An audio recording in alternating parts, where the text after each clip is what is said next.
Long before colonial ships sailed into the Chesapeake Bay, the rivers, now known as Virginia, flowed through lands rich with ancient cultures. Among them, along the winding lower reaches of the Appomattox River, lived a tribe whose story is inextricably linked to the landscape they called home, the Appomattoc people.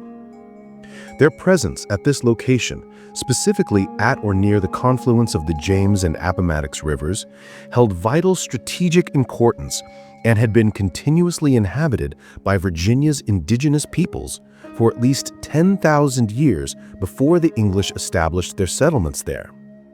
This deep connection, spanning millennia, suggests that the river was not merely a geographical marker, but the very lifeblood of the Appomattoc people.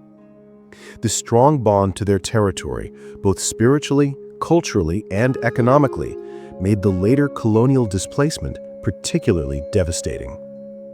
The Appomattoc, also known by various spellings such as Appomattoc or Appomattoc, were a historic tribe of Virginia Indians. They spoke an Algonquin language, a larger language family that also included Powhatan. This linguistic connection underscores their broader cultural ties within the region. Their ancestral lands stretched along the lower Appomattox River, encompassing areas we now know as Petersburg, Colonial Heights, Chesterfield, and Dinwiddie counties. Crucially, the Appomattoc were not an isolated tribe. They were a vital part of the formidable Powhatan Confederacy, an alliance of an estimated 30 tribes led by the powerful chief Powhatan. This powerful confederacy controlled a vast territory known as Tanacomaca, or present-day Tidewater, Virginia. William Strachey noted that the Appomattoc were one of 4 original sub-tribes within Chief Powhatan's personal inheritance, indicating a particularly close connection to the chief's royal line. The detail that the Appomattoc were among Powhatan's 4 original sub-tribes and closely connected with the Powhatan royal line is significant. It suggests they held a privileged or foundational position within the evolving Powhatan chiefdom, rather than being merely a conquered or loosely affiliated group. This close relationship likely afforded them influence and resources, but also potentially made their strategic river territory a prime target for English expansion, as controlling such a key tribe would weaken the Confederacy's core. In this documentary, we will explore the rich history of the Appomattoc people, from their vibrant pre-colonial life and sophisticated culture to their pivotal, often tragic encounters with English colonists and the enduring echoes of their legacy in the present day. For millennia, the Appomattoc, like other Powhatan tribes, lived in harmony with the land, their daily lives dictated by the seasons and the abundant resources of the Tidewater region. Their economy was a sophisticated blend of agriculture and foraging. Women were the primary farmers, cultivating stable crops such as corn, beans, squash, and sunflowers. They also gathered wild plants, berries, nuts, and medicinal herbs. Men focused on hunting, fishing, and defense, providing venison, bear meat, fish, and shellfish. This division of labor, with women managing agriculture and men hunting, demonstrates a highly pragmatic and efficient approach to daily life, perfectly suited for a subsistence economy. Cooking was often a communal activity. A large ceramic stew pot would be kept boiling throughout most of the day. Family members would add ingredients as they obtained them and eat as needed, rather than having fixed meal times. Staple foods included roasted meats, stews, and baked or boiled breads made from wild grains or corn. They particularly prized venison and bear meat due to the greater danger involved in acquiring them. For travel, dried, parched corn pounded into powder called rockahoney was a staple, easily mixed with water for a complete meal. This hominy pot system and division of labor show a highly efficient approach to resource utilization, minimizing waste and maximizing the use of daily harvests and hunts. It reflects a deep understanding of their environment and resources, which contrasts sharply with European meal structures and highlights a different cultural relationship with food and time. The Appomattoc society was organized with recognized ruling families. Each village had its own chief, or Weruans, though all ultimately owed allegiance to Chief Powhatan. Interestingly, the Appomattox village the English encountered in 1607 was led by a Werowansqua, a female chieftain named Opusakonionis. Her brother, Kokonasam, ruled a larger nearby village. The presence of this female leadership suggests a social structure with greater gender equity than contemporary European societies. The explicit mention of a Werowansqua leading a significant Appomattox village is a crucial detail. It indicates that female leadership was not only present, but held considerable authority within the Appomattox and broader Powhatan social structure, a stark contrast to the patriarchal norms of contemporary European society. This challenges simplistic colonial narratives that often overlooked or downplayed the roles of Indigenous women. Appomattox homes, known as yihakan, were ingeniously designed for their environment. Built primarily by women, these structures typically had a circular or oval floor plan, constructed from pliable young wooden poles bent and lashed together. This framework was then covered with sheets of bark or woven mats, providing effective protection from the elements. A central fire provided warmth, with smoke escaping through a single door. While English colonists often found these homes crude, some noted their sweet and neat interiors and the hospitality offered there. The spiritual world of the Appomattox, like other Powhatan tribes, was rich and complex. They worshipped many gods and spirits, including Ahon, a benevolent creator god who brought good things and required no sacrifices, and Oki, a more active, localized spirit who could bring misfortune and required offerings to appease his anger. Religious leaders, called Quiacosik or shamans, were highly respected. They communicated with the supernatural realm, interpreted messages, and led rituals in sacred places called Quiocasins, which also served as repositories for the bones of deceased chiefs. These rituals, often imbued with a sense of reverence for the supernatural, marked important life events, celebrated the seasons, and sought balance with the world around them. The distinction between Ahon and Oki, benevolent, no sacrifices, and punitive, requiring offerings, reveals a sophisticated theological framework that recognized both inherent goodness and the need for human intervention to maintain balance. The central role of shamans in mediating these forces and their distinct appearance and lifestyle highlight a highly specialized spiritual class. The later adoption of Christian elements suggests not an abandonment of beliefs entirely, but a syncretic adaptation, demonstrating the resilience and fluidity of their spiritual worldview in the face of external pressures. The year 1607 marked a pivotal moment. On May 8th, English explorers led by Christopher Newport sailed up the Appomattox River and encountered one of the Appomattox villages, known as Matica. The English recorded a powerful image, a Virginia Indian warrior offering a choice, a bow and arrow for war or a pipe with tobacco for peace. This initial encounter, though seemingly peaceful, carried an undercurrent of potential conflict. Just weeks later, on May 26th, Newport returned to Matica with 24 colonists. They were welcomed with food and tobacco, observing the village surrounded by cultivated cornfields, a testament to the Appomattox agricultural prowess. However, the English soon settled some 30 to 40 miles downstream on Jamestown Island. This seemingly small distance would soon become a chasm of cultural and territorial divide. Early relations were a complex dance between need and suspicion. Despite welcoming the colonists, some Appomattox warriors participated in sporadic raids on the English fort. Chief Powhatan eventually called for a ceasefire. John Smith, a key English figure, met the Werowansqua Opusakonionis several times, noting her role in serving him food and water, highlighting Appomattox hospitality even amidst capture.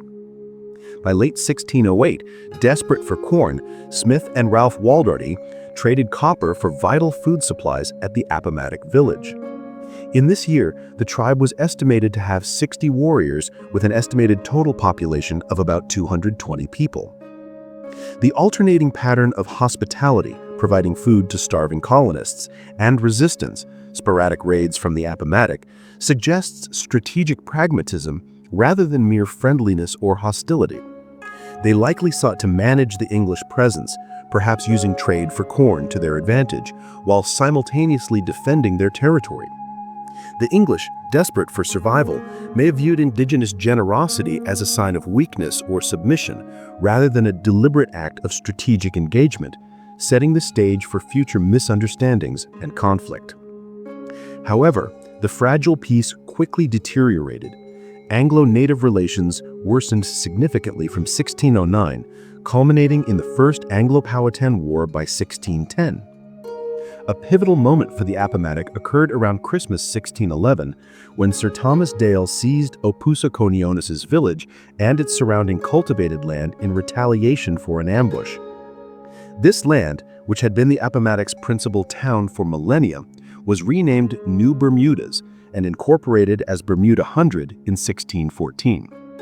This act of appropriation directly contradicted the romanticized agreement often portrayed in later colonial narratives. The shift from uneasy trade and coexistence to direct land seizure highlights that land and differing concepts of ownership was a fundamental and irreconcilable point of conflict between the English and the Appomattox. The English view of unimproved land as available for seizure directly clashed with the Appomattox' deep ancestral connection and continuous occupation. Dale's act of forcibly renaming and incorporating New Bermudas was not just a military action, but a symbolic and practical assertion of colonial dominance, marking the beginning of systematic displacement. The seizure of Appomattox land was a harbinger of the brutal decades to come. The First Anglo-Powhatan War, 1610 to 1614, was just the beginning. Hostilities resumed in 1622, leading to prolonged periods of intense warfare between the English and the Powhatan Confederacy, including the Appomattox, lasting until 1632 and again from 1644 to 1646, even extending into 1675 to 1677. The Indian Massacre of 1622 was a large, organized attack that resulted in the deaths of a third of the colony's population. The Appomattox bore the brunt of this aggression. In August 1623, colonial captain Nathaniel West destroyed Kokonasam's village, forcing the remnants of the tribe to flee further up Swift Creek and southward to Old Town Creek. Attacks continued, with colonists striking again in 1627. By 1635, Captain Henry Fleet, fluent in Algonquian, drove the Appomattox from the upper Swift Creek Valley, establishing a fort on their ancestral lands, now the site of Virginia State University. This relentless pressure pushed the Appomattox into smaller, more precarious settlements. The repeated destruction of Appomattox villages and forced relocation were not isolated incidents, but rather a systematic strategy of subjugation. By constantly disrupting their settlements, agriculture, and social cohesion, the English aimed to weaken the Appomattox' ability to defend themselves and resist. The detail that Captain Henry Fleet was fluent in Powhatan implies that the English understood the society they were dismantling, making their actions all the more calculated and devastating. Beyond the battlefield, a far deadlier, unseen enemy ravaged the Appomattox and other Native American populations: European diseases. Lacking immunity to illnesses like smallpox, indigenous communities faced devastating mortality rates. Some tribes experienced death tolls exceeding 90%. While the Appomattox had 60 warriors in 1607, with an estimated total population of 200 people, their numbers dwindled significantly. By 1669, the overall indigenous population of Virginia had plummeted from an estimated 20,000 to about 1,800, and the broader Powhatan population from 12,000 in 1607 to just 1,000 by 1700. The combined effects of war and disease fundamentally weakened their ability to resist, maintain cultural continuity, and sustain their communities, making the extinction of tribes like the Appomattox largely a demographic tragedy. The combined pressures of war and disease ultimately fractured the Powhatan Confederacy. After their final defeat in the Second Major Anglo-Powhatan War, 1644 to 1646, the Confederacy was dissolved. The Appomattoc, like other subtribes, individually became tributary to the King of England, losing their paramount leadership and political independence. Their remaining settlements were concentrated in areas like Ronhorak and Mattox, near modern Petersburg and Virginia State University, at the northern end of the significant Occonochee Trail. While they still held some importance as late as 1671, the Appomattoc Tribe was officially considered extinct by 1722. Their language, Virginia Algonquian, died out by the mid-18th century. The colonial declaration of the Appomattoc as extinct by 1722 must be viewed critically. The fact that their name was later applied to the Machitoc and the existence of a large number of descendants of the broader Powhatan Confederacy suggests that extinction primarily referred to the political dissolution of the tribe under colonial pressure, rather than a total disappearance of their people or their cultural heritage. This implies a story of cultural transformation, amalgamation, and remarkable resilience, where the Appomattox spirit and lineage continued within other tribal groups and intermarried families, highlighting the enduring nature of Indigenous identity despite immense historical trauma. Though the Appomattoc as a distinct tribe faded from historical records, their ancient presence is undeniably etched into the land. Archaeological sites, particularly the Conjurer's Neck Archaeological District in Colonial Heights, offer tangible links to their ancient past. This peninsula, where Swift Creek meets the Appomattox River, has been inhabited by Native Americans as early as 1000 to 3000 BC and supported a substantial Appomattox settlement around 1600 AD. Artifacts from the Middle and Late Woodland periods have been unearthed here, revealing insights into their daily lives and long history. The name Conjurer's Neck itself is a colonial reference to a Native American priest or healer believed to have once lived there. Given the Appomattox' extinct status, archaeological sites like Conjurer's Neck are not mere historical footnotes. They are vital for reclaiming and reconstructing the narrative of a people whose written history was largely controlled by their colonizers. These sites offer direct, tangible evidence of their long-term presence, daily lives, and the violence of colonial impact, allowing for a more nuanced and Indigenous-centered understanding of their past that transcends biased historical records. Much of what we know about the Appomattoc comes from early colonial accounts of English explorers and settlers like John Smith and William Strachey. Their records, though biased, provide crucial glimpses into their society. Modern historians and archaeologists continue to piece together their story, using these accounts alongside archaeological findings to reconstruct their traditions and ways of life. The Library of Virginia also holds significant colonial documents and records concerning interactions with Virginia's indigenous peoples, offering valuable primary sources for ongoing research. Although the Appomattoc Tribe as a distinct entity disappeared from historical records, their story is part of a larger narrative of resilience. Many descendants of the broader Powhatan Confederacy exist today. 6 federally recognized tribes in Virginia, including the Pamunkey and Mattaponi, who have maintained reservation lands since the 17th century, carry on their ancestral heritage. Figures like Pocahontas, a Pamunkey, are estimated to have over 100,000 descendants today, including prominent Americans, demonstrating an enduring lineage and cultural ties that transcend colonial narratives of extinction. The colonial declaration of the Appomattoc as extinct by 1722 must be viewed critically.